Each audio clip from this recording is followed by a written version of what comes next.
Hello students, आज हम discuss करेंगे क्लास 9th मैथ्स का first chapter that is number system. Okay, तो एज सच कुछ टफ चैप्टर नहीं है क्योंकि आप बचपन से means first class, second class, third class onward आप लोग नंबर से डील करते आ रहे हैं, ठीक है ना।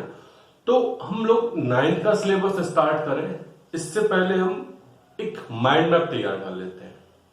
मतलब जब भी कोई जर्नी स्टार्ट करते हैं तो पहले प्लानिंग कर लेते हैं कि पहले कहाँ जाना है, उसके बाद नेक्स्ट कहाँ जाना है, किस स्पॉट पे कितना मुझे टाइम देना है। प्लानिंग करने के बाद हमारी थोड़ी जर्नी आसान हो जाती है ना। तो समझते हैं हम लोग कि 9th क्लास की जर्नी कहाँ से स्टार्ट होगी और इसकी पहले की जर्नी कहाँ हम खत्म करके आ चुके हैं। तो हम बात करें 7th क्लास तक natural number, whole number, integers, इसके बारे में आपने अच्छे से सीख लिया था। मीन्स इनका एल्जेब्रा कैसे, इनको प्लस माइनस मल्टीप्लाई और बाकी जितनी भी प्रॉपर्टीज होती है कम्यूटेटिव, एसोसिएटिव, सब आपने सीख ली थी। ओके, जब 8th क्लास में आए थे तो आपका फर्स्ट चैप्टर था रैशनल नंबर। रैशनल नंबर तो रैशनल नंबर कंप्लीट पार्ट नहीं, पार्शियल आपने इंट्रोडक्शन सीख लिया था। मीन्स रैशनल नंबर क्या होते हैं जो पी अपॉन क्यू के फॉर्म में होते हैं, पी क्यू क्या होता है वो आपको आता था, और इसका एल्जेब्रा मीन्स वही प्लस माइनस करना सब सीख लिया था आप लोगों ने। अब 9th क्लास की जर्नी हम स्टार्ट करने वाले हैं। तो 9th क्लास की जर्नी स्टार्ट कहां से होगी? रैशनल नंबर के डेसिमल फॉर्म से। मतलब जब उसको डिवाइड करेंगे तो डेसिमल फॉर्म किस किस प्रॉपर्टी को फॉलो करता है वो हम लोग देखेंगे, ठीक है। इसमें ज्यादा टाइम कंज्यूम नहीं होने वाला, ठीक है। नाउ आपकी जर्नी का सेकेंड स्टेज आएगा, वो आएगा इर्रेशनल नंबर में। ओके, तो इस स्पॉट पे, इस जगह पे आपको काफी ज्यादा टाइम देना पड़ेगा। मतलब पूरे सिलेबस की बात करें इस चैप्टर में तो लगभग 60 to 70% टाइम आपको इस टाइप के, इन टाइप के क्वेश्चन की प्रैक्टिस करने में देना पड़ेगा मुझे, ठीक है। क्योंकि नया टाइप का नंबर एक तो उसका एल्जेब्रा थोड़ा सा मुश्किल रहता है, मतलब बच्चों को याद करने में टाइम कंज्यूम होता है, ठीक है। फिर हमारी जर्नी का थर्ड स्टेज आएगी, वो होगी लॉज ऑफ एक्सपोनेंट। ओके, तो लॉज ऑफ एक्सपोनेंट में हम लोग कुछ 8th क्लास तक पार्शियली तो हम इंट्रोड्यूस कर चुके हैं, मतलब हम सीख चुके हैं कि पावर्स को कैसे प्लस करना है, माइनस करना है, कुछ हम लोग और डिफरेंट टाइप के क्वेश्चंस करेंगे। तो चलिए स्टार्ट करें हम लोग। तो स्टूडेंट्स हम स्टार्ट करते हैं हमारा 9th क्लास का सिलेबस। तो इसमें फर्स्ट नंबर सीखा था हम लोगों ने नेचुरल नंबर, ठीक है। नेचुरल नंबर क्या होता है? Numbers which is used for the counting. Second सीखा हम लोगों ने होल नंबर। थर्ड सीख लिया था हम लोगों ने इंटीजर्स, ठीक है। तो इसके बारे में मुझे बताने की बिल्कुल जरूरत नहीं है, ठीक है। नाउ हम स्टार्ट करते हैं रैशनल नंबर से। तो what are the rational numbers? तो रैशनल नंबर का जो सिंबल होता है दैट इज क्यू। क्यू मालूम है क्यों ऐसा बोलते हैं? इसका फुल फॉर्म होता है quotient, QUOTIENT, quotient. Latin word है बेसिकली ये। कौन सा वर्ड? लैटिन वर्ड है। इसमें कोड का मतलब होता है times, how many times. Okay, तो उससे मुझे डिस्कस नहीं करने जा रहा। तो रैशनल नंबर का सिंबल क्या होता है? क्यू से रिप्रेजेंट करते हैं, क्यू स्टैंड फॉर क्वोशिएंट। तो इसमें नंबर्स आते हैं that is of the form P upon Q। किस फॉर्मेट में आते हैं? P अपॉन Q के फॉर्म में आते हैं, ठीक है। जहां पे Q जो होता है वो डिनोमिनेटर जीरो नहीं हो सकता। क्लियर है? क्यों? सोच के देखो, मुझे बताओ कि क्यों जो Q होता है वो जीरो नहीं हो सकता। क्यों नहीं हो सकता? मैं बोलूं what is the meaning of 2/0? It is undefined case. Why it is undefined? समझो, ऐसे समझते हैं लोग। मैंने बोला कि आप 1/2 को सॉल्व करो, तो 1/2 का मीनिंग क्या होता है? 1/2 का मीनिंग ये रेशियो के फॉर्म में होता है 1 को 2 इक्वल पार्ट्स में डिवाइड कर देना। बिल्कुल सही। अब मैं बोलूंगा यदि 1/3 लिखो तो आप क्या बोलोगे? 1 को 3 इक्वल पार्ट्स में डिवाइड करना। ओके, ना इसके बारे में सोचो कि 2/0 मतलब 2 को 0 पार्ट्स में डिवाइड करना। Having any sense? कोई का सेंस समझ में आ रहा है कि 2 को 0 पार्ट्स में डिवाइड कर देना, it is having no sense, it is that's why we say it is undefined case. Okay, तो डिनोमिनेटर में 0 नहीं होना चाहिए, यहां तक की बात क्लियर होगी, आपको पहले से भी आता होगा, है ना। P and Q are what, P और Q कैसे होते हैं, इंटीजर्स, मतलब न्यूमरेटर में इंटीजर होगा और डिनोमिनेटर में इंटीजर होगा। क्लियर है, यहां तक बात समझ में आ गई।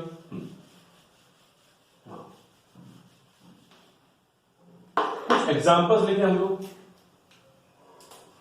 एग्जांपल्स में मीन्स मैंने बोला 1/2, 0, -1, 5/6, 7, ऐसे काफी सारे हम लोग नंबर्स लिख सकते हैं।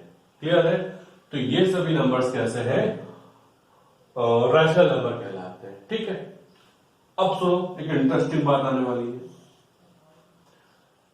मैंने आपसे के सामने नंबर लिखा 1/2, गॉट इट, 1/2।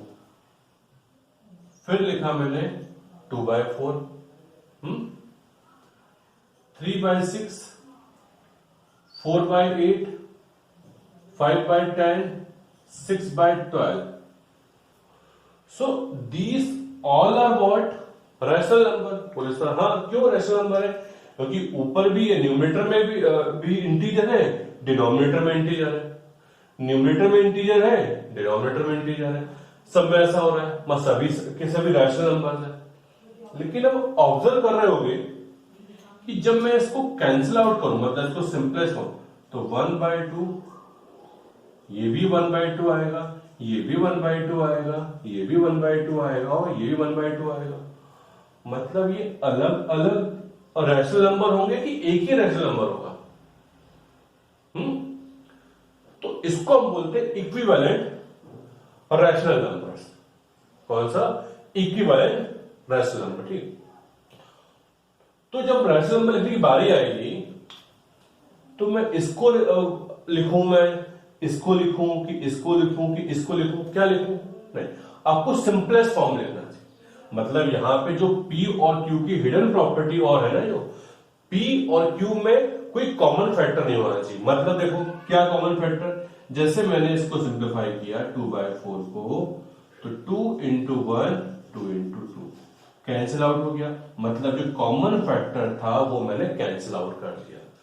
तो जो सिंपलेस्ट फॉर्म होगा वही अपन क्या बोलेंगे, रैशनल नंबर बोलेंगे। बाकी सब इसके क्या होंगे, इक्विवेलेंट फॉर्म होंगे। जैसे इसको भी सॉल्व जब करोगे तो क्या आएगा, 2 × 2 = 4 एंड 2 × 2 × 2, गॉट इट।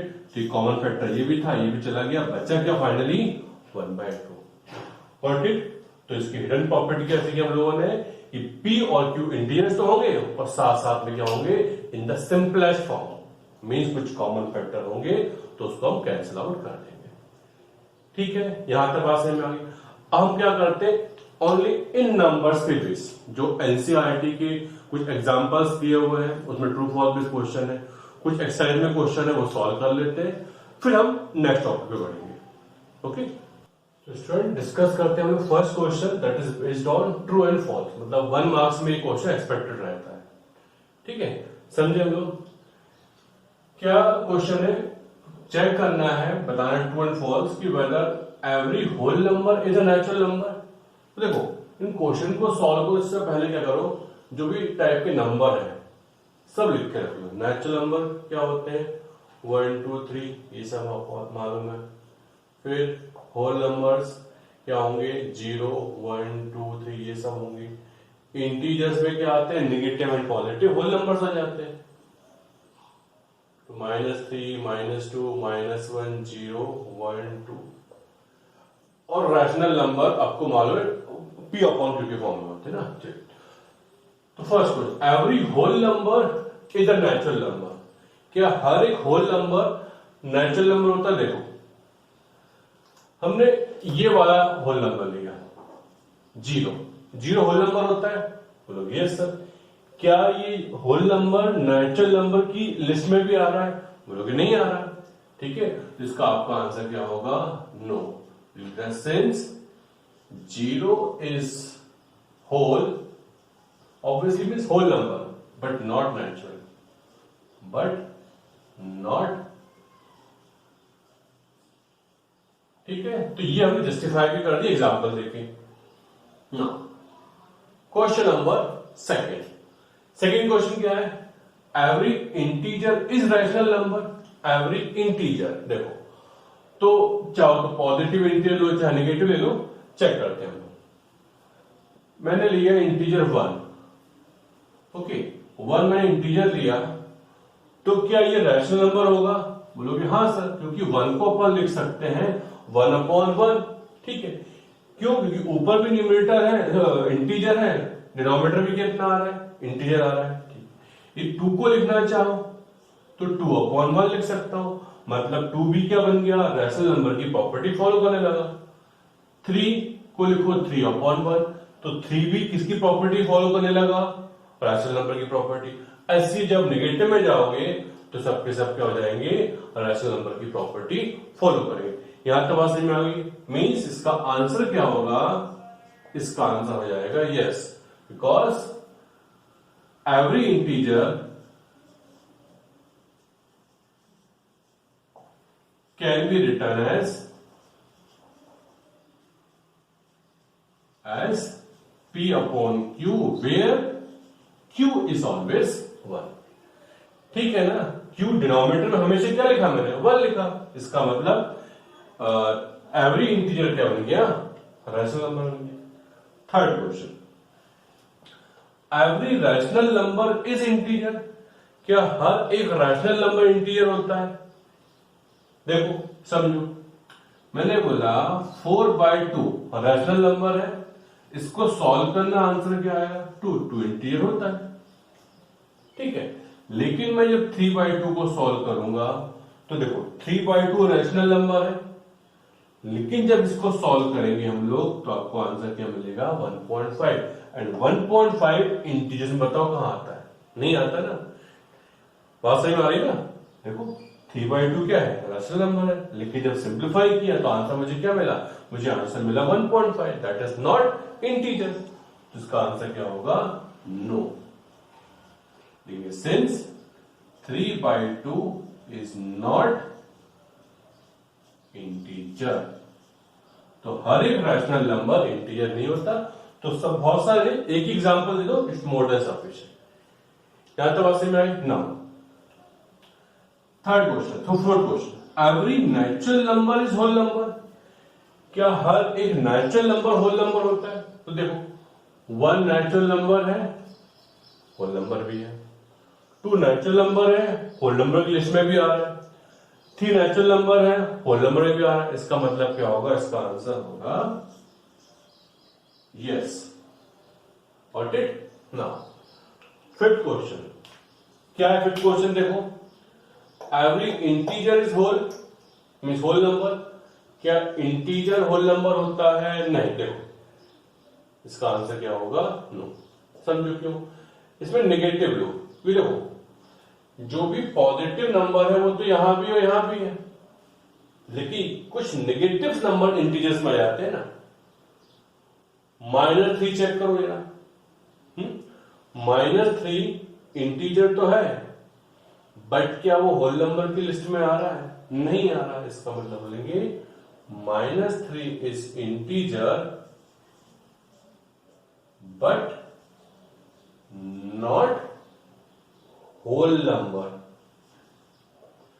इजी है? आसान में आई ना? Last one, every rational number is whole number. क्या हर एक रैशनल नंबर होल नंबर होता है? चेक करो। ये एग्जांपल देखो, ये एग्जांपल दे सकते हैं हम लोग। ये रैशनल नंबर है, लेकिन इसका जो आंसर है क्या होल नंबर में आ रहा है? नहीं आ रहा। मतलब इसका भी आंसर क्या हो जाएगा? नो। Got it? तो ये ट्रू फॉल्स बेस्ड क्वेश्चन थे। अब कुछ हम लोग अर्थमेटिक मींस कैलकुलेशन वाले क्वेश्चंस करते हैं। ठीक है, चलिए। Now student, this is second question. क्या question? Check whether 0 is rational number. तो बोला कि 0 क्या रैशनल नंबर होता है, चेक करना है। तो can we write this number mean 0 in the form P/Q। क्या 0 को अपन P/Q के फॉर्म में लिख सकते हैं? देखो बहुत ही आसान क्वेश्चन है। तो इसका सबसे पहले तो आंसर क्या होगा? यस। क्यों होगा? क्योंकि आप बोलोगे because 0 can be written as 0/1, where 0 and 1 are integers and जो q है 1 है which is not equal to 0। ये तो कंडीशन होती थी कि डिनोमिनेटर वाला नंबर को क्यों बोलते थे और वो 0 नहीं आना चाहिए। तो यहां पर 0 कहां पे आया, नहीं आया, मतलब हमने प्रूव कर दिया, बोल दिया कि 0 जो है एक रैशनल नंबर होता है। क्लियर है? अब कुछ और क्वेश्चंस, हालांकि आप लोगों ने 8th क्लास में इस टाइप के क्वेश्चन किए होंगे, बट चूंकि एनसीईआरटी में तो मुझे सॉल्व करना मजबूरी है, ठीक है। सो लिखा हुआ है find 5 rational number between, first पे लिया 3, 4, सेकेंड पे पेयर लिया है 3/5, 4/5 और फिर लास्ट पेयर लिया हम लोगों ने 1/3। तो बहुत ही सिंपल कैलकुलेशन है ना, करते हैं हम लोग, चलो।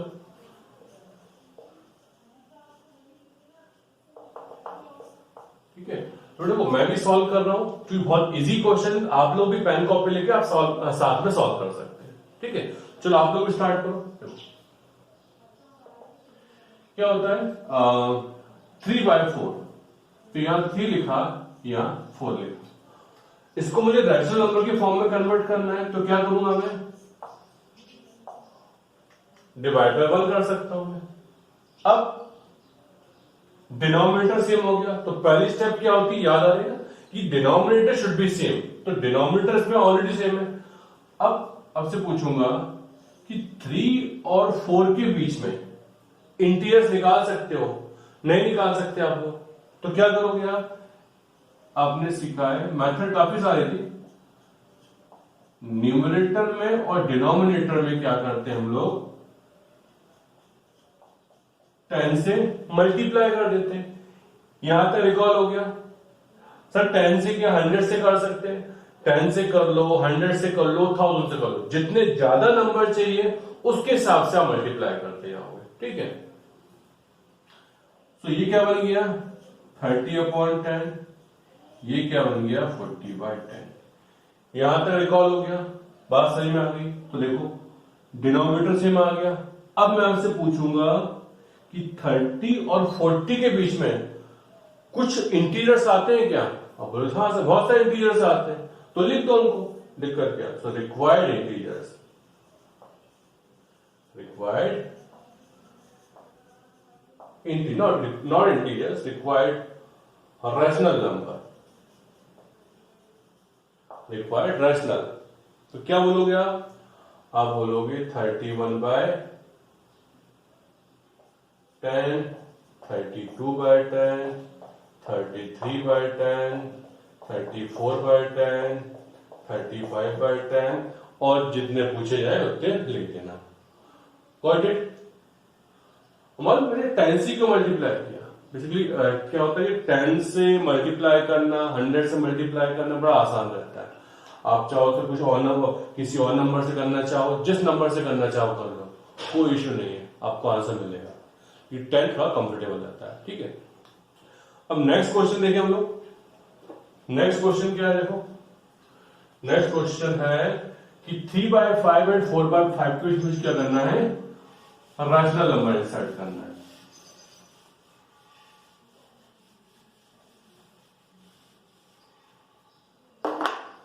तो देखो 3/5 एंड 4/5, इसमें कुछ प्रॉब्लम नहीं है कि डिनोमिनेटर देखो ऑलरेडी सेम है, तो क्या करेंगे हम लोग, 10 से मल्टीप्लाई करें, 10 से मल्टीप्लाई किया, 100 से करना चाहो 100 से कर लेना। ठीक है, 4/5 10 से मल्टीप्लाई दोनों तरफ कर लिया मैंने, तो क्या हुआ, ये बन गया 30/50, ये बन गया 40/50। क्लियर है? अब इन दोनों के बीच में इंटीजर ढूंढना बहुत आसान है, ढूंढ लोगे ना। देखो तो required rational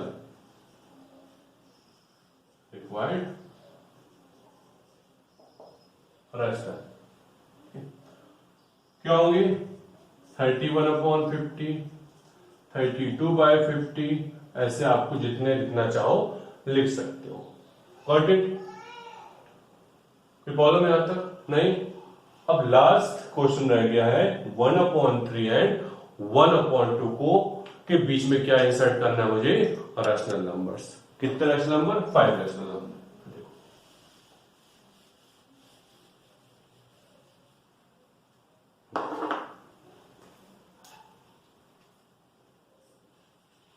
1/3 and 1/2। Got it? तो सबसे पहली स्टेप याद आ रही क्या होती है? सबसे पहली स्टेप होती है कि डिनोमिनेटर को हम बनाएंगे सेम। यहां पे 3 हो, यहां पे 2 है, ठीक है ना? तो कैसे बनाते थे? याद आ रहा है? हम इन दोनों नंबर का लेते थे एलसीएम। तो 3 और 2 का एलसीएम छोटा नंबर 6 आएगा, तो 6 डिनोमिनेटर में आना चाहिए। तो क्या करेंगे हम लोग? ये बन गया 6 और यहां किससे मल्टीप्लाई करेंगे हम लोग? 3 से। Got it? तो फर्स्ट नंबर में मैंने 2 से मल्टीप्लाई किया, सेकेंड नंबर में 3 से मल्टीप्लाई किया। यहां तक बात सही में आ गई? ओके। तो क्या बन गया? ये 2/6 बन गया। ये कितना बन गया? 3/6। क्लियर है? तो डिनोमिनेटर सेम आ गया। अब बताओ अगली स्टेप क्या होती है? अगली स्टेप में हम लोग करते हैं 10 से multiply according to the requirement. 100 से करना चाहो कर लेना, है ना? तो 2/6 इंटू 10 इंटू 10, ठीक है? ये 3/6 इंटू 10 इंटू 10। क्लियर है? तो नंबर क्या बन गया? ये बन गया 20/60 और ये बन गया 30/60। डिनोमिनेटर सेम आ गया। अब 20 और 30 के बीच में आप क्या कर सकते हो? रैशनल इंटीजर्स इंसर्ट कर सकते हो। तो क्या लिखोगे आप? रिक्वायर्ड रैशनल नंबर 21/60, 22/60 और लिखना चाहो लिखते जाना। ओके? तो काफी बेसिक एक्सरसाइज थी। ऑलमोस्ट मेरे ख्याल से इन क्वेश्चन को आपने 8 में भी किया होगा, ठीक है? अब हम नेक्स्ट लेक्चर में स्टार्ट करेंगे decimal expansion of rational number. Okay?